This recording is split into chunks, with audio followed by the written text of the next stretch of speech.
नमस्कार दोस्तों। आज की इस विशेष रिपोर्ट में हम बात करेंगे भारत के इमरजेंसी अलर्ट सिस्टम से जुड़े एक बड़े फैसले की और साथ ही उस दर्दनाक विमान हादसे की जिसने पूरे देश को झकझोर कर रख दिया है।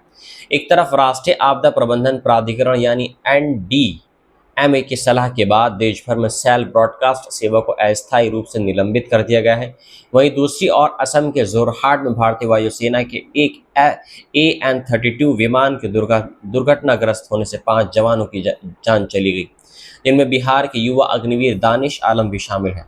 आइए विस्तार से जानते हैं इन दोनों बड़ी खबरों के बारे में। सबसे पहले बात करते हैं सेल ब्रॉडकास्ट सेवा को लेकर लिए गए उस फैसले की जिसने देश भर में चर्चा शुरू कर दी है। राष्ट्रीय आपदा प्रबंधन प्राधिकरण की ओर से जारी एक एडवाइजरी के बाद इस फैसले को फिलहाल अस्थायी रूप से बंद कर दिया गया है। अधिकारियों ने पुष्टि की है कि अगले आदेश तक मोबाइल फोन पर आने वाले इमरजेंसी अलर्ट फिलहाल नहीं भेजे जाएंगे। ये फैसला ऐसे समय में लिया गया है जब पिछले कुछ महीनों में देश के विभिन्न हिस्सों में लाखों लोगों के मोबाइल फोन पर अचानक इमरजेंसी चेतावनी संदेश और तेज अलर्ट टोन सुनाई दी गई थी। सेल ब्रॉडकास्ट सेवा को देश की आपदा चेतावनी व्यवस्था का सबसे महत्वपूर्ण हथियार माना जा रहा है।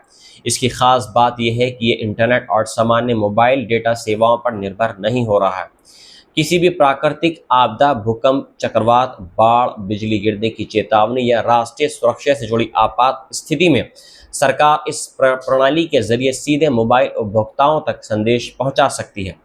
जब सामान्य मोबाइल नेटवर्क पर अत्यधिक दबाव पड़ जाता है या नेटवर्क सेवाएं बाधित हो जाती हैं, तब भी ये प्रणाली प्रभावी रूप से काम कर सकती है। हाल के दिनों में कई राज्यों में लोगों को रात के समय अचानक तेज आवाज के साथ चेतावनी संदेश प्राप्त हुए थे। कई लोगों ने सोशल मीडिया पर इसकी प्रतिक्रिया भी दी थी। कुछ लोगों ने इसे उपयोगी बताया, जबकि कुछ लोगों ने अचानक बजने वाली चेतावनी ध्वनि को लेकर चिंता व्यक्त की थी। हालांकि सरकार ने स्पष्ट किया था कि ये एक परीक्षण प्रक्रिया का एक हिस्सा है और इसका उद्देश्य भविष्य की आपदाओं के लिए प्रणाली को तैयार रखना है। अब इस सेवा को अस्थायी रूप से रोक दिए जाने के बाद कई तरह के सवाल उठ रहे हैं। सबसे बड़ा सवाल यह है कि आखिर ऐसा क्यों किया गया। फिलहाल अधिकारियों ने निलंबन के पीछे की कोई विशिष्ट वजह सार्वजनिक नहीं की है। हालांकि उन्होंने ये जरूर कहा कि ये एक ऐतिहासिक कदम है और पूरे सिस्टम के संचालन संबंधी प्रोटोकॉल की समीक्षा की जा रही है। प्रशासन ये सुनिश्चित करना चाहता है कि भविष्य में जब भी ये सेवा दोबारा शुरू हो तो वे पहले से अधिक सुरक्षित, विश्वसनीय और प्रभावी तरीके से काम करें। जानकारों का मानना है कि किसी भी आधुनिक देश के लिए मजबूत सार्वजनिक चेतावनी प्रणाली बेहद आवश्यक होती है। जापान, अमेरिका, दक्षिण कोरिया और कई यूरोपीय देशों में भी इसी तरह की व्यवस्थाएं मौजूद हैं, जो भूकंप, सुनामी, तूफान और अन्य खतरों की जानकारी कुछ ही सेकंड में करोड़ों लोगों तक पहुंचा सकती है। भारत जैसे विशाल और विविध भौगोलिक परिस्थितियों वाले देश में ऐसी व्यवस्था की आवश्यकता और भी अधिक है। इसलिए माना यह जा रहा है कि निलंबन स्थायी नहीं बल्कि केवल समीक्षा प्रक्रिया का एक हिस्सा है। अब बात करते हैं उस दुखद घटना की जिसने पूरे देश को शोक में डाल दिया है। असम के जोरहाट में 13 जून को भारतीय वायुसेना के AN-32 परिवहन विमान दुर्घटनाग्रस्त हो गया। इस भीषण हादसे में विमान में सवार 5 लोगों की मौके पर ही मौत हो गई। इन 5 वीर जवानों में बिहार के भोजपुर जिले के रहने वाले वायु अग्निवीर दानिश आलम भी मौजूद थे। दानिश आलम की शहादत की खबर सामने आते ही उनके परिवार और पूरे गांव में शोक की लहर दौड़ गई।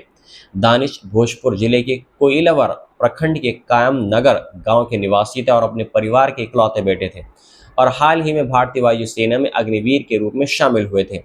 उनकी पहली पोस्टिंग असम के जोरहाट में हुई थी। परिवार और गांव वालों के अनुसार दानिश ने कठिन परिस्थितियों में पढ़ाई और तैयारी कर भारतीय वायुसेना में स्थान हासिल किया था। परिजनों ने बताया कि उन्होंने जून 2025 में एयरफोर्स स्टेशन बिहटा में रिपोर्ट किया था और इसके बाद परीक्षण के लिए कर्नाटक के बेलगावी भेजे गए थे। कठिन परीक्षण पूरा करने के बाद अक्टूबर 2025 में वे औपचारिक रूप से वायुसेना में अग्निवीर के रूप में शामिल हुए। उनकी मेहनत और लगन पूरे परिवार के लिए गर्व का एक विषय थी। दानिश के परिवार की आर्थिक स्थिति बहुत ज़्यादा मजबूत नहीं है। उनके पिता मोहम्मद फारूक आलम एक औद्योगिक इकाई में ऑपरेटर के रूप में काम करते हैं।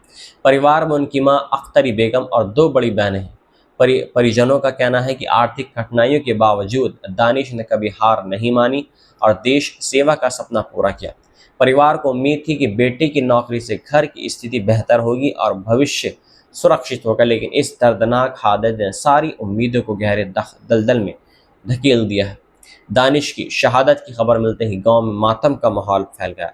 बड़ी संख्या में लोग परिवार को संवातना देने पहुंच रहे हैं। स्थानीय लोगों का कहना है कि दानिश बेहद मेहनती, अनुशासित और देशभक्त युवक था। उनका सपना भारतीय वायुसेना में रहकर देश की सेवा करना था और उन्होंने अपने जीवन का सर्वोच्च बलिदान देकर इस सपने को अमर बना दिया। भारतीय वायुसेना के AN-32 विमान लंबे समय से परिवहन और रसद आपूर्ति के महत्वपूर्ण मिशनों में इस्तेमाल किए जाते रहे हैं। फिलहाल दुर्घटना के कारणों की जांच की जा रही है। विशेष एक्सपर्ट टीम ये पता लगाने में जुटी है कि आखिर ये हादसा कैसे हुआ। जांच रिपोर्ट आने के बाद एक दुर्घटना के संभावित कारणों की जानकारी सामने आ सकती है। आज की दोनों खबरें अलग अलग विषयों से जुड़ी हुई हैं, लेकिन दोनों हमें महत्वपूर्ण संदेश दे रही हैं। एक तरफ देश की सुरक्षा और आपदा प्रबंधन प्रणाली को और बेहतर बनाने की कोशिश जारी है, वहीं दूसरी तरफ हमारे सैनिक और जवान हर दिन देश की सेवा में अपना जीवन समर्पित कर रहे हैं। वायु अग्निवीर दानिश आलम की शहादत हमें याद दिला रही है कि देश की सुरक्षा के लिए कितने युवा अपने सपनों और अपने जीवन का बलिदान दे रहे हैं। दानिश आलम और इस हादसे में जान गंवाने वाले सभी वीर जवानों को हम भावभीनी श्रद्धांजलि अर्पित करते हैं। ऊपर वाला उनके परिवारों को इस कठिन समय में शक्ति प्रदान करे। फिलहाल इस रिपोर्ट में इतना ज़रूर है, इतना ही। आप इस खबर पर अपनी राय हमें कमेंट्स में ज़रूर बताएं। मिलता हूं आपसे एक नई रिपोर्ट के साथ में। जय हिंद।